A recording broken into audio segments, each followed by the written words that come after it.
Behold, the Lamb of God who takes away the sins of the world.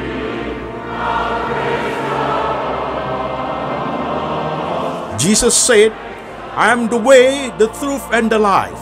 No one comes to the Father but by me.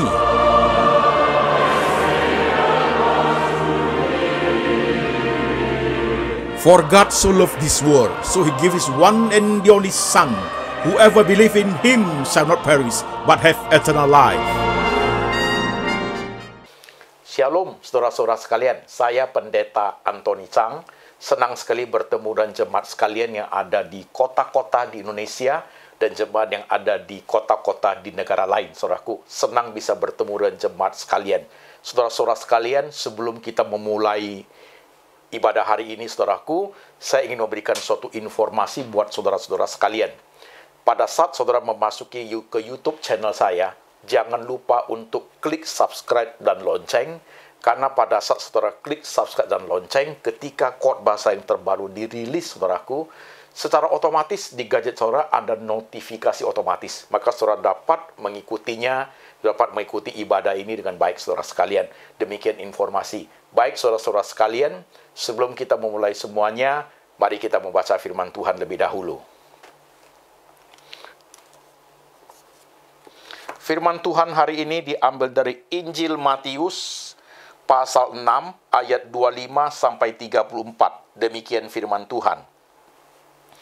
Karena itu aku berkata kepadamu, janganlah khawatir akan hidupmu, akan apa yang hendak kamu makan atau minum, dan janganlah khawatir pula akan tubuhmu, akan apa yang hendak kamu pakai. Bukankah hidup itu lebih penting daripada makanan, dan tubuh itu lebih penting daripada pakaian? Pandanglah burung-burung di langit, yang tidak menabur dan tidak menuai dan tidak mengumpulkan bekal dalam lumbung, namun diberi makan oleh Bapakmu yang di sorga. Bukankah kamu jauh melebihi burung-burung itu? Siapakah di antara kamu yang karena kekhawatirannya dapat menambahkan sehasta saja pada jalan hidupnya? Dan mengapa kamu khawatir akan pakaian? Perhatikanlah bunga bakung di ladang, yang tumbuh tanpa bekerja dan tanpa memintal. Namun aku berkata kepadamu, Salomo dalam segala kemewahannya pun tidak berpakaian seindah salah satu dari bunga itu. Jadi jika demikian Allah mendandani rumput di ladang, yang hari ini ada dan besok dibuang ke dalam api, tidakkah ia akan terlebih lagi mendandani kamu, hai orang yang kurang percaya? Sebab itu janganlah kamu khawatir dan berkata, apakah yang akan kami makan, apakah yang akan kami minum, apakah yang akan kami pakai. Semua itu dicari bangsa-bangsa yang tidak mengenal Allah. Akan tetapi Bapakmu yang di sorga tahu bahwa kamu memerlukan semuanya itu. Tetapi carilah dahulu kerajaan Allah dan kebenarannya, maka semuanya itu akan ditambahkan kepadamu. Sebab itu, janganlah kamu khawatir akan hari besok, karena hari besok mempunyai kesusahannya sendiri.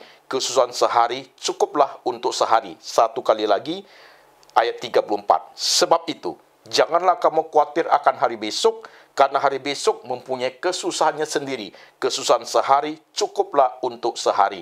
Amin. Saudara-saudara sekalian, sebelum kita memulainya, mari kita berdoa lebih dahulu setelah firman Tuhan yang kita baca.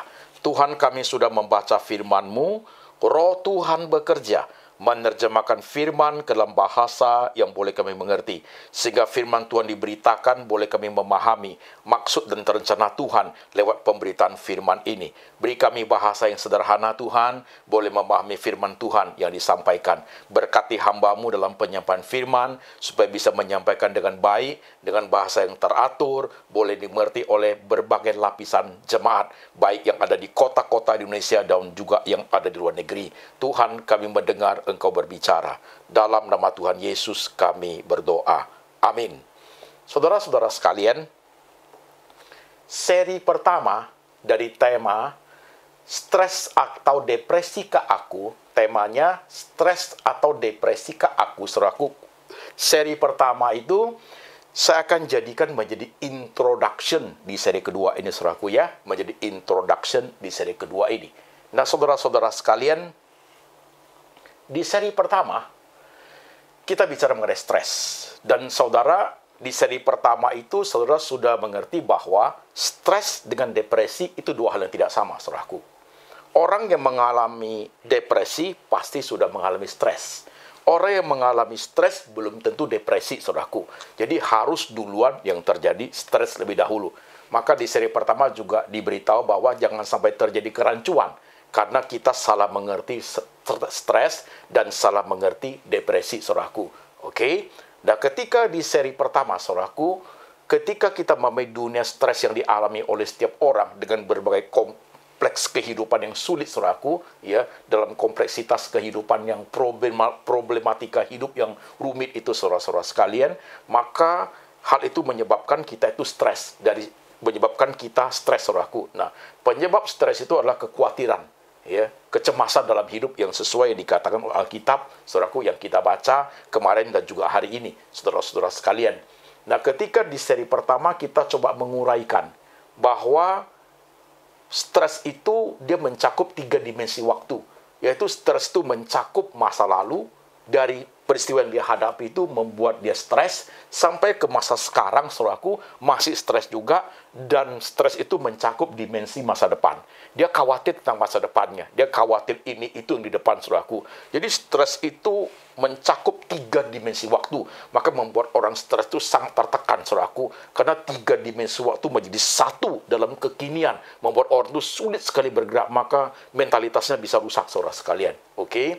Nah, stres itu cara menghadapinya di seri pertama kita bilang, saudara, karena dia berkaitan dimensi masa depan, berkaitan dengan dimensi sekarang dan dimensi masa lalu, maka kita bagi menjadi 2 bagian, saudaraku. Ingat, yang bagian pertama kita bagi disebut mastery of life, yaitu bagaimana kita mengatasi menjadi master dalam hidup kita, baik terhadap masa lalu kita dan juga terhadap masa sekarang kita.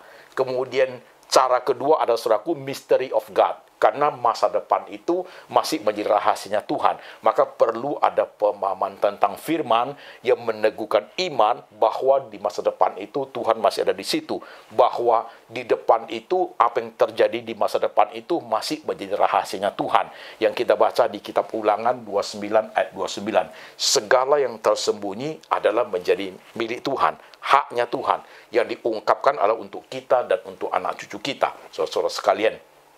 Itu adalah inti daripada seri pertama, tema khotbah stres atau depresi ke aku. Maka sekarang kita akan masuk ke seri kedua. Seri kedua tentu kita akan bahas mengenai depression, saudaraku. 1-2 hari ini, saudaraku, saya menerima banyak SMS, sebanyak WhatsApp dari jemaat, saudara sekalian, baik yang lewat HP maupun yang lewat itu, saudaraku, lewat YouTube, saudara sekalian, banyak tanggapan, banyak pertanyaan.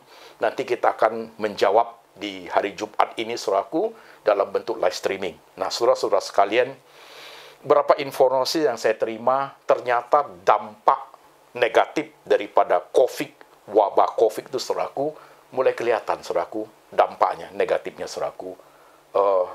Jemaat mengatakan, Pak, di Singapura, karena COVID itu membuat banyak orang stres dan sudah ada 2 pemuda, umur kira-kira 20-an begitu. Sudah tidak pakai pakaian apa-apa, jalan di jalan, Pak, begitu. Dan 2-3 hari saya mendengar berita, satu aktor India, Bollywood, saudaraku, bunuh diri karena masalah yang seperti ini, saudara sekalian.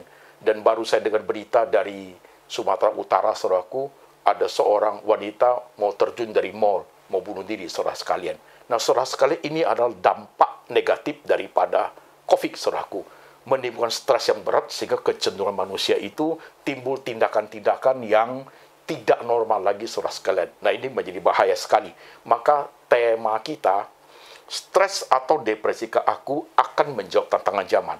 Akan coba menguraikan kasus, mencoba untuk membahas lewat firman Tuhan, supaya setiap kita itu mesti hati-hati, saudara sekalian. Oke? Nah, sekarang kita akan membahas masuk ke depresi, saudara-saudara sekalian. Saudaraku, ketika kita bicara mengenai depresi, saudaraku, ya, saudara harus ingat baik-baik. Ada beberapa poin yang penting, saudaraku.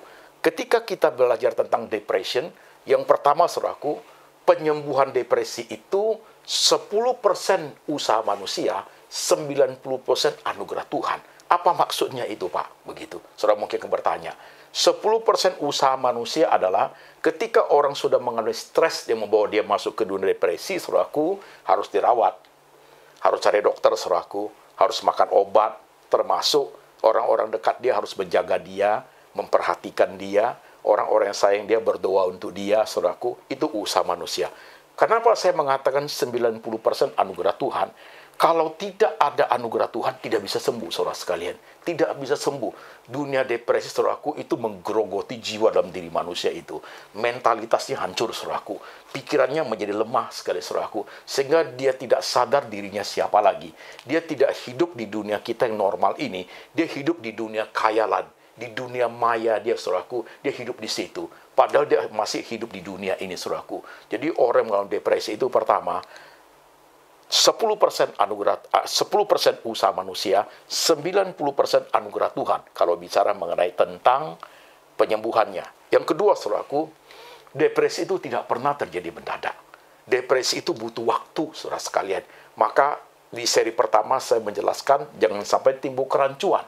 Baru ribut dengan suami seminggu, ibu-ibu sudah teriak dia depresi. Itu bukan depresi, itu stres, saudara sekalian. Itu ibu itu mengalami stres. Depresi itu butuh waktu tahunan, saudaraku. Paling sedikit setahun, saudaraku, baru dia terjadi, saudaraku, depresi itu. Nah, ketika orang tiba-tiba mengalami bunuh diri, itu bukan saat itu terjadi, saudaraku. Sudah lama penyakit yang bertahun, saudaraku, sudah memupuk seperti mesiu, seperti bom dalam dirinya. Suatu hari dia exploded, saudaraku, dia meledak. Itu depression, saudaraku. Oke? Nah, saudara sekalian, supaya kita mengerti dengan baik, supaya kita jangan salah mengerti tentang depression itu. Nah, penyebab dari depression itu yang dikatakan Alkitab sama dengan stres, saudaraku. Stres adalah, depresi adalah perpanjangan daripada stres, saudara sekalian. Penyebabnya sama, worriness and anxiety. Kecemasan dan kekhawatiran yang menjadi-jadi, saudaraku. Dari dunia stres itu, karena cemas dan khawatir itu, sudah menyebabkan dia mengalami stres. Stres yang pelan menjadi berat, menjadi akut, tak tertangani dengan baik, membawa orang itu masuk ke dunia depresi, saudaraku. Oke? Jadi, saudaraku, penyebab depresi dengan stres sama, yaitu anxiety dan worriness, kekhawatiran, saudaraku, menjadi-jadi. Nah, pada saat di seri pertama dikatakan, ketika orang sudah mencapai stres yang akut, saudaraku, ketika orang itu sudah mencapai stres yang akut, sudah tidak bisa tidur, harus makan obat tidur, saudaraku, ya, sudah mulai muncul ya tingkah laku yang sedikit aneh, saudaraku. Nah, kalau tidak ditangani dengan baik, maka akan mengantar orang itu masuk ke dunia depresi. Nah, setelah dia masuk ke dunia depresi, saudaraku, maka kelihatan yang terjadi, saudaraku. Begini. Dunia depresi itu, saudaraku, terdiri dari 5 tahap, 5 fase, saudaraku. Saudara dengarin baik-baik, karena firman Tuhan hari ini, saudaraku, ya, setiap saudara yang mendengar, saudara koreksi diri saudara masing-masing. Saudara jangan pernah bilang kamu tidak pernah stres, saudaraku. Semua orang mengalami hal seperti itu, saudaraku. Jangan pernah bilang bahwa karena aku anak Tuhan, aku tidak bisa stres, saudaraku. Setiap orang akan mengalami hal itu. Maka di seri pertama saya mengatakan, kalau saudara sudah mengikuti khotbah serial saya tentang stres atau depresi ke aku dalam beberapa khotbah seri ini, setelah selesai dengar, saudara mengatakan, aku tidak bisa stres lagi, saudara salah mengerti tentang khotbah saya. Tapi kalau saudara sudah dengar selesai berapa serial khotbah ini, saudaraku, saudara mengatakan, aku sudah tahu kalau nanti aku stres, bagaimana caranya menghadapi stres itu. Kalau ada orang depresi, bagaimana caranya untuk menangani orang-orang tersebut. Berarti saudara sukses mengerti khotbah yang saya sampaikan, mengerti dengan baik, saudara sekalian. Itu maksud saya. Oke, saudaraku. Jadi depresi itu terdiri dari 5 tahap, saudara sekalian. The first step, tahap pertama. Tahap pertama, saudaraku, adalah stres yang akut. Saudara dengerin ya. Tahap pertama adalah stres yang akut yang dibawa masuk ke dunia depresi. Jadi depression itu tahap pertama adalah stres yang akut masuk ke dunia depresi, saudaraku. Nah, di situ stres itu, saudaraku, dia bertambah berat, saudaraku. Stres itu bertambah berat. Waktu di stres yang akut itu dia sudah harus makan obat penenang, saudaraku, ya. emosinya tidak stabil, saudaraku, tidak bisa fokus, saudaraku, ya, timbul pikiran-pikiran curiga terus, saudaraku, muncul pikiran-pikiran negatif, tangannya mulai gemetaran, saudaraku, ya tidak bisa tidur, gelisah, khawatir, yang sudah menjadi-jadi, saudaraku. Nah, waktu dia masuk di fase pertama dari depression, saudaraku, itu bertambah parah, saudara sekalian. Itu bertambah parah. Tingkat emosi menjadi tinggi, saudaraku. Ya, seperti tak terkendali, saudara sekalian, begitu. Dan orang seperti ini, obat yang dia makan itu sudah menjadi suatu adiktif, sudah menjadi ketergantungan pada obat. Kalau dia tidak makan obat, dia gelisah, saudaraku. Dia nggak makan obat, dia gelisah. Jadi bagi dia, obat tidur itu adalah suatu kebergantungan. Itu sudah seperti nyawa dia. Kalau dia tidak makan obat itu, dia tidak bisa tidur, saudaraku. Tutup mata pun tidak bisa. Nah, orang itu dia ada di step pertama, saudaraku. Tahap pertama, fase pertama dalam dunia depresi, saudaraku. Nah, kalau ini tidak ditangani dengan baik, saudaraku, ya, udah gemetaran nih, saudaraku, udah gemetaran. Ya. Kalau ini tidak ditangani baik, secara perlahan tapi pasti akan mengantar orang ini masuk ke fase kedua, saudara sekalian. Orang ini akan masuk ke fase kedua dalam dunia depresi. Nah, di fase kedua ini, saudaraku, obat tidurnya sudah tidak mempan lagi, saudaraku. Obat tidur yang dia makan harus ditambah cukup banyak. Karena kenapa? Obat tidur yang dia makan itu tidak bisa buat dia tidur. Jadi orang yang sudah di fase kedua dunia depresi, saudaraku, dia malam kok dia tutup mata, saudaraku, matanya tutup tapi pikirannya jalan. Matanya tutup, hatinya gelisah. Matanya tutup, pikiran jalan. Maka dia tutup mata pun tidak bisa tidur, saudaraku. Buka mata dia susah. Dia tutup mata pun nggak tidur, saudaraku. Karena pikirannya hidup. Pikirannya jalan, saudaraku. Maka dia akan tersiksa, orang seperti itu. Nah, dia itu disebut dia sudah ada di fase kedua, saudara sekalian. Orang seperti itu biasanya sudah jarang mandi, saudara sekalian. Orang seperti itu sudah jarang mandi. Dia mandi udah jarang, saudaraku, begitu ya. Orang seperti itu tidurnya sangat sedikit, saudaraku. Jadi dia mulai hidup dalam dunia hayalan dia, saudaraku. Jadi fase kedua, saudaraku, dalam dunia depresi, fase kedua, tingkat kesadaran daripada orang tersebut, saudaraku, 60% dia masih sadar dunia nyata kita seperti ini, dia masih sadar, saudaraku. 60%. 40% dia sudah ada di dunia khayalan dia, di dunia maya dia, saudaraku. Dia sudah mulai masuk ke dunia dia sendiri. Jadi saudara akan melihat orang di fase kedua itu kadang-kadang diam, tidak ngomong sama siapapun, berdiam diri, saudaraku.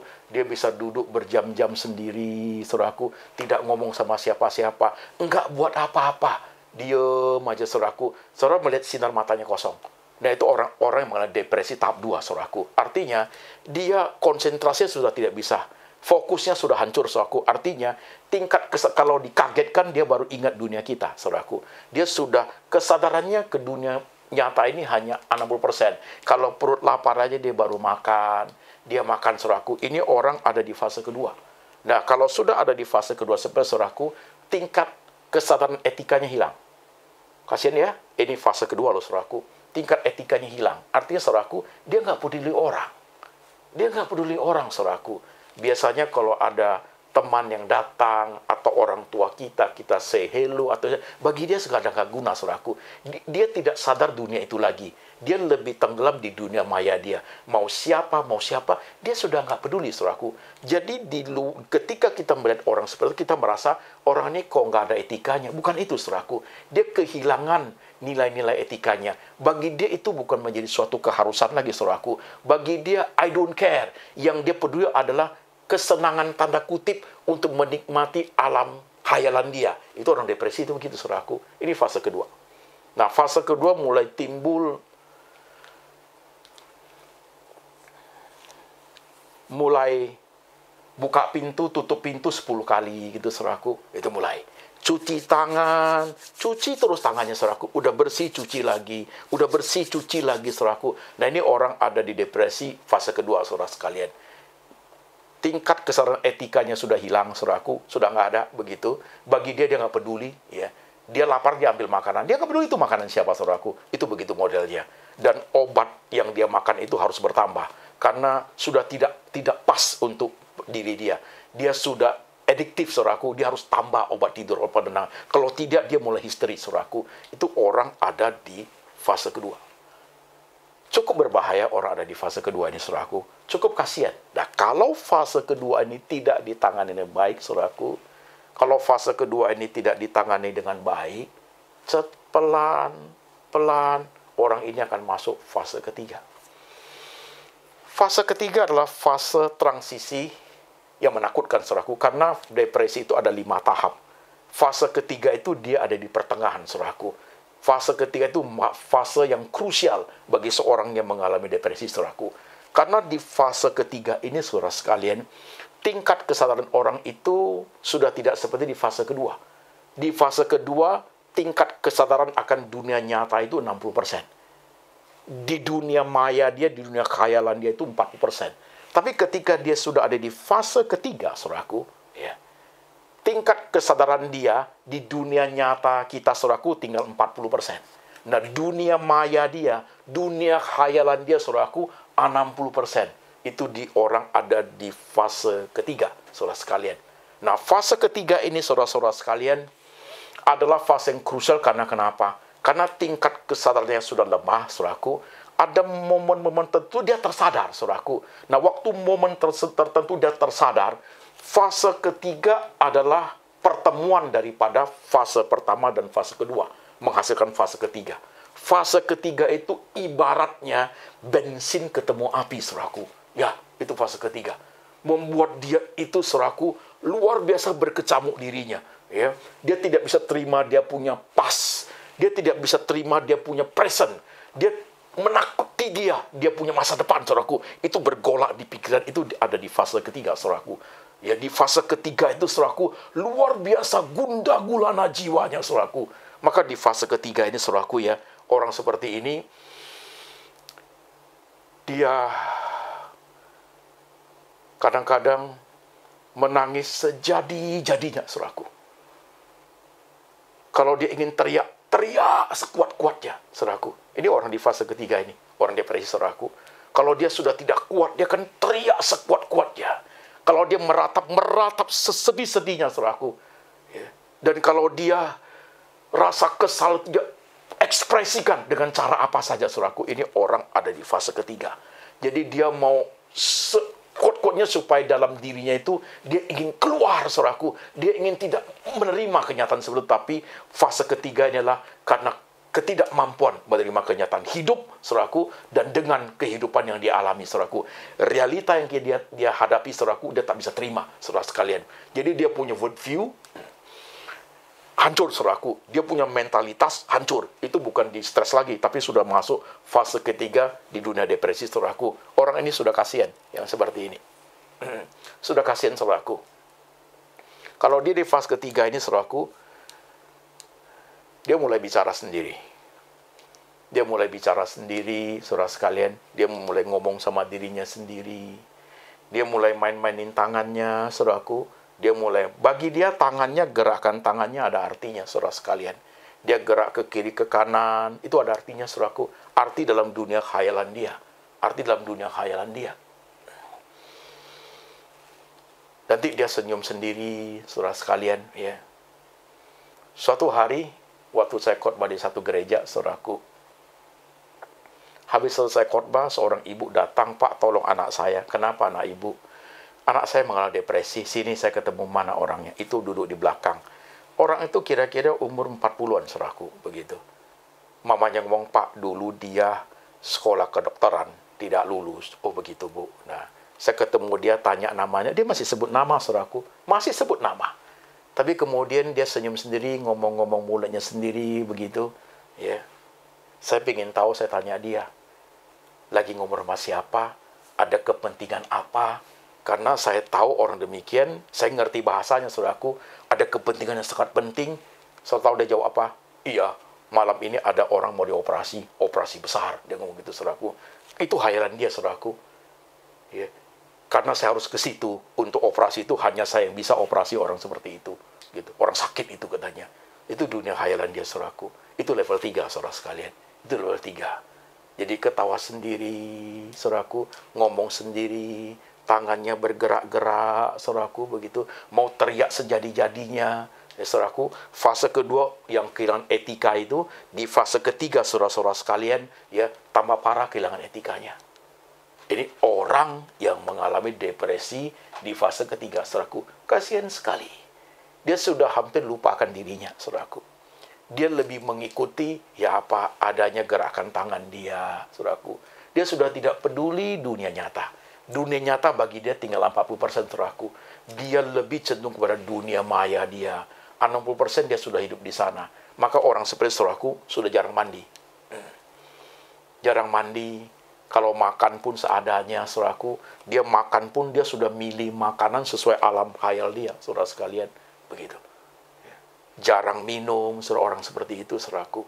Kadang-kadang dia sadar sebentar, kadang-kadang enggak. 40% itu masih kelihatan.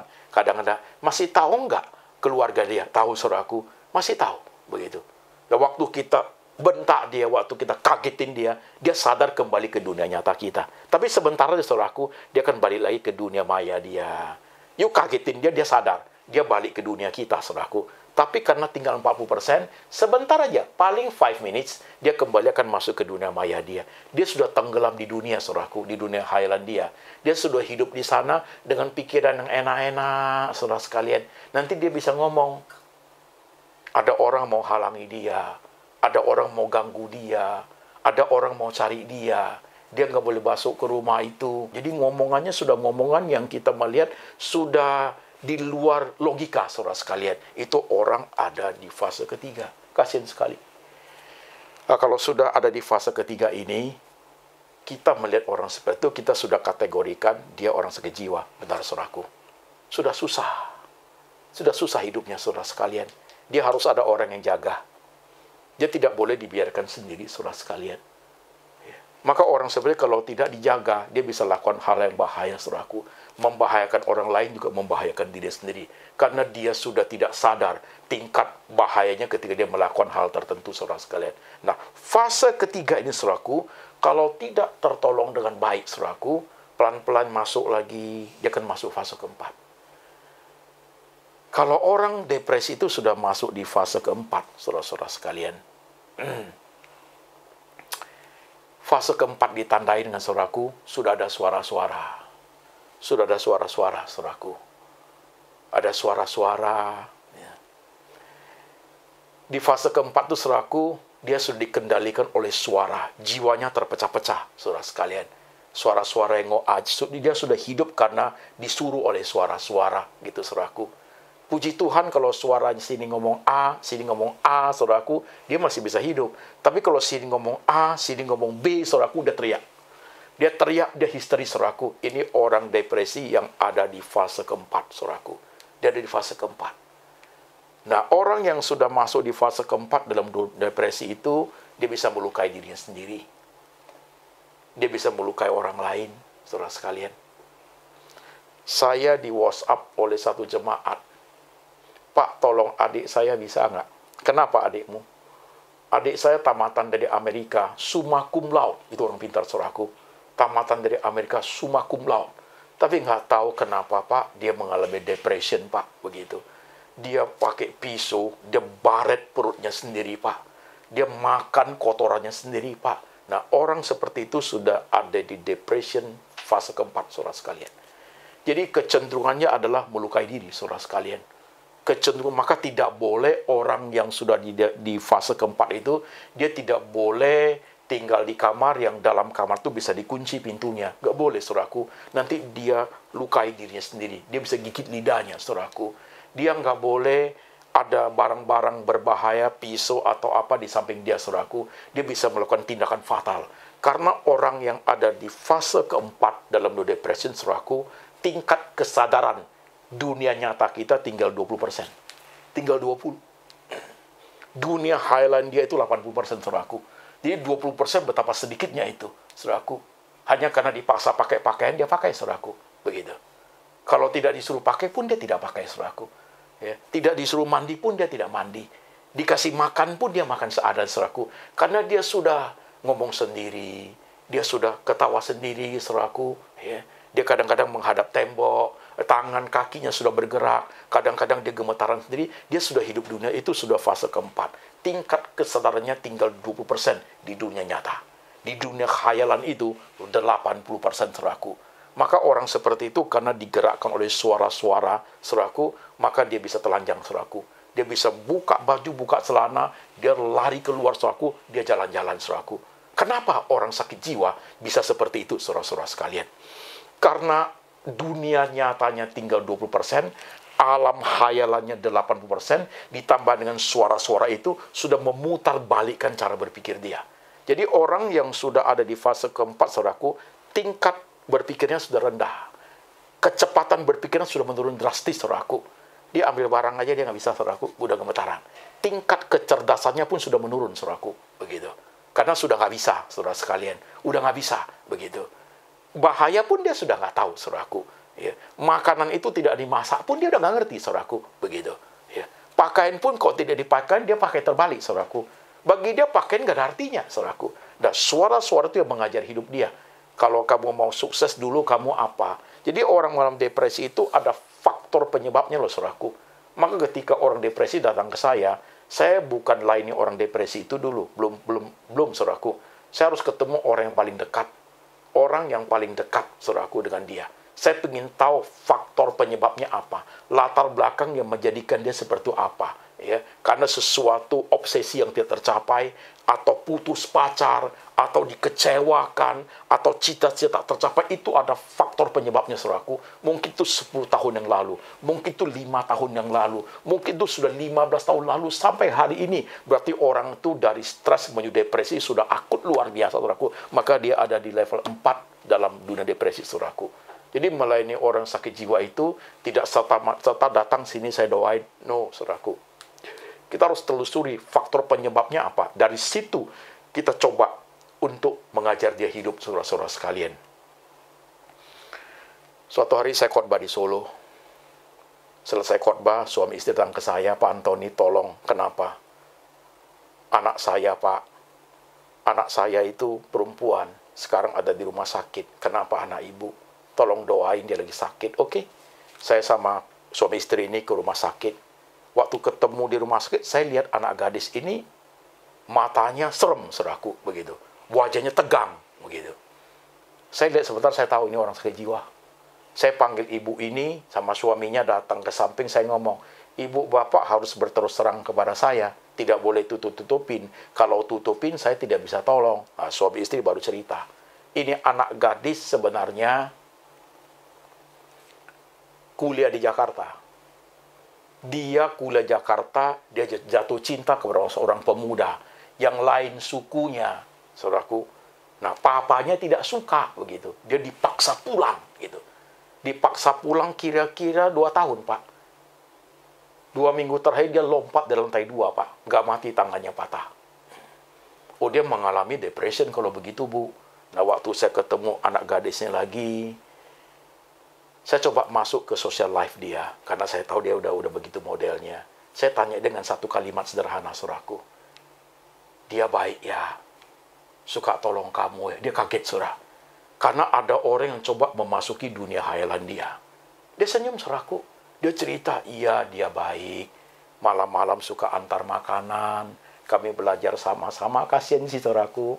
Kasian sih. Karena cintanya diputuskan orang tua begitu saja, saudaraku. Dia benar-benar tertikam hatinya, saudaraku. Dia kehilangan harapan dia. Ya, dia cerita semua yang bagus-bagus. Nah, udah cerita, dia lihat saya, dia mulai senyum.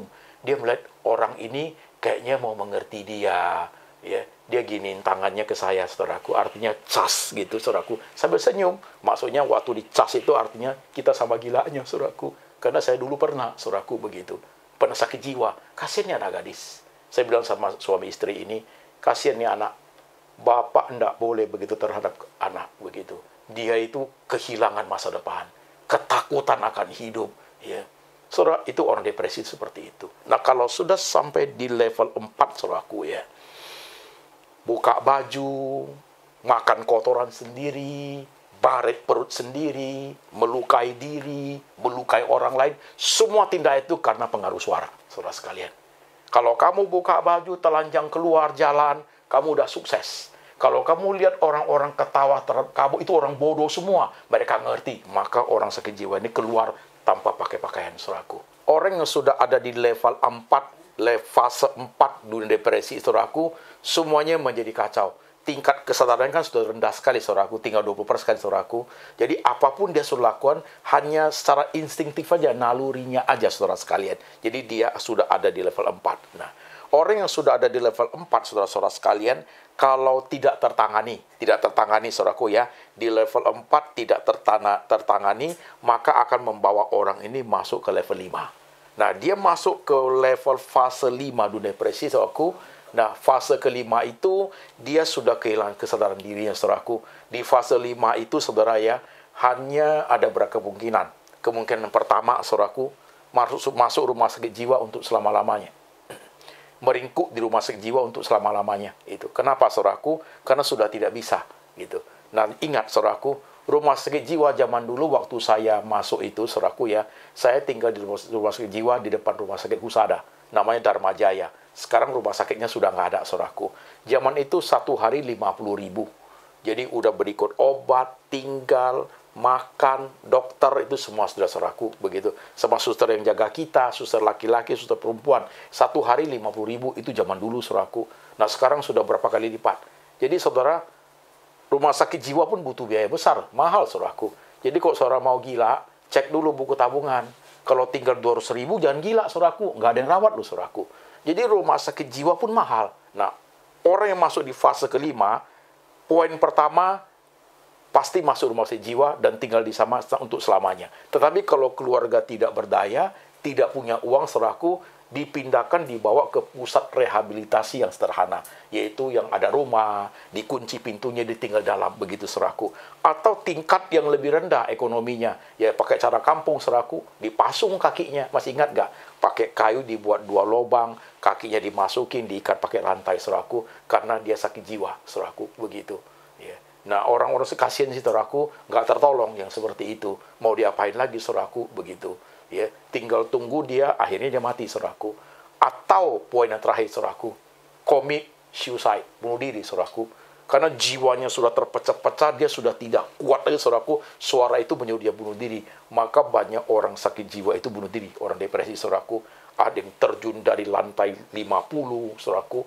Ada yang tembak kepalanya, ada yang makan racun, ada yang mau lompat dari tempat berbahaya, saudaraku, ada yang masuk ke dalam api, ada yang pakai pisau, potong dia punya lidah, potong di leher, mati, saudaraku. Jadi, kalau sampai sudah di level 5, saudaraku, itu yang terjadi, saudaraku. Tidak ada pertolongan, saudaraku, kecuali tinggal 1 poin, apa? Anugerah Tuhan, saudaraku. Saudara, saya adalah orang yang mengalami stres pada zaman saya hidup masih muda. Saya mengarungi stres itu sampai akut. Saya adalah orang yang masuk ke dunia depresi. Saya masuk di tahap pertama, tahap kedua, tahap ketiga, tahap keempat juga saya masukin. Saya telanjang di jalan, saudaraku. Dan saya orang yang juga masuk di tahap kelima. Saya mau terjun dari penyeberang Hayam Buruk Gajah Mada itu untuk bunuh diri, saudaraku. Tidak mati saya. Karena saya dapat anugerah Tuhan, saudara sekalian. Tuhan tolong saya. Saya percaya Tuhan Yesus di rumah sakit jiwa, saudaraku. Can you imagine? Oleh sebab itu, waktu saya memberikan firman seperti itu, hati saya mengerti sekali apa yang sedang terjadi pada zaman ini, saudaraku. Dengan adanya pandemi COVID ini, saudaraku, ya, dampaknya kelihatan. Mulai ada orang kesulitan keuangan, kesulitan relasi, kesulitan pekerjaan, itu baru kelihatan kulitnya, saudaraku.